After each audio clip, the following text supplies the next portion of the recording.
Napapansin mo bang nawawala na yung interest niya sa'yo? Akala ng ilan sa atin, pera o mukha ang dahilan. Pero sa edad nating ito, tatlo ang kadalasang dahilan. Kumpiyansa, routine at effort. 1. Nawala ang spark ng buhay mo. Naging masyado tayong predictable. Walang bagong passion, walang bagong goal. 2.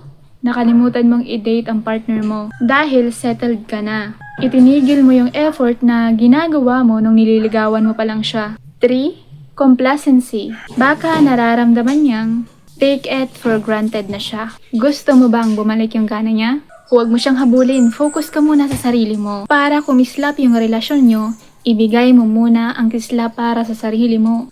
At i-date mo siya ulit nang may intensyon. I-share mo na to sa mga tropa mo na ganito ang sitwasyon. Save this video para naman di mo makalimutan. Kung nagustuhan mo, don't forget to like, share, comment, and subscribe para lagi kang updated sa ating mga latest video. By the way, I just wanna share my dress. Ilalagay ko yan dyan sa product at sa description. Madadirect ka na sa orange shop.